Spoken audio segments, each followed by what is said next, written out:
Titanium அப்படிங்கிற அந்த product வந்து காலில் இருக்கிற நரம்புகளை வந்து உங்களுக்கு வந்து தூண்டி விடும். அது மட்டும் இல்லாமல் வந்து பிளட் சர்க்குலேஷன் நல்லாயிருக்கும்.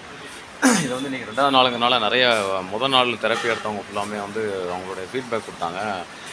இந்த இரத்த ஓட்டத்தினால ஏற்பட்ட மாற்றம், அவங்களுக்கு நல்ல தூக்கம் வந்துச்சு. அதுக்கப்புறம் உடல் வலி, சில பேருக்கு வந்து அந்த இரத்த ஓட்டத்தினால சில இடங்களில் பெயின் கொஞ்சம் அதிகமாக இருக்குது அப்படிங்கிறாங்க. என்ன காரணம்னா அந்த இடத்துல பிளட் சர்க்குலேஷன் இல்லாதனால இப்போ வந்து இரத்த ஓட்டம் இருக்கிறது அப்படிங்கிறதுனால அந்த இடத்துல கொஞ்சம் வலி அதிகமாக இருக்குது. சில பேர் வலி குறைஞ்சிருக்கு, இடுப்பு வலி, முட்டு வலி, இப்படி நிறைய ரிசல்ட் வந்து செகண்ட் டே வந்து இருந்திருக்கு. இது மாதிரி தொடர்ந்து டெய்லி இந்த தெரப்பி நம்ம எடுக்க என்ன ஆகும்னு சொன்னால் நிறைய சேஞ்சஸ் ஏற்படும் அப்படிங்கிறது தான் வந்து இந்த தெரப்பியினுடைய ஸ்பெஷல்.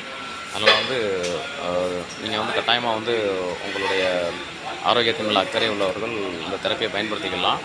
இது வந்து தினமும் வந்து காலையில் 9 to 5 மணி வரைக்கும் நடக்குது. பேட்டை எம்என்பி சென்னை பள்ளிவாசல் தெருவில் இருக்கக்கூடிய காகிதம் இல்லத்து கல்விச்சங்கத்தில் தான் வச்சு நடக்குது. 15 நாள் மட்டும்தான் இந்த கேம்ப் நடக்குது. 2வது நாள் அப்படிங்கிறத உங்களுக்கு தெரிவிச்சுக்கிறேன். தேங்க்யூ.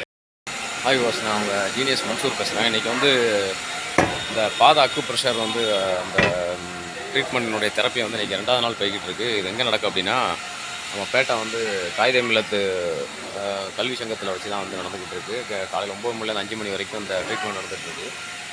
இது வந்து 2வது நாள் வந்து இந்த பாத அக்கு ப்ரெஷர் சிகிச்சைங்கிறது வந்து நடந்துக்கிட்டு இருக்குது. அதனால் வந்து தவறாமல் இந்த வாய்ப்பை வந்து நீங்கள் பயன்படுத்திக்கிடுங்க. காலையில் 9 மணிலேருந்து 5 மணி வரைக்கும் இது நடக்குது அப்படிங்கிறத உங்களுக்கு வந்து தெரிவிச்சுக்கிறேன். தேங்க்யூ.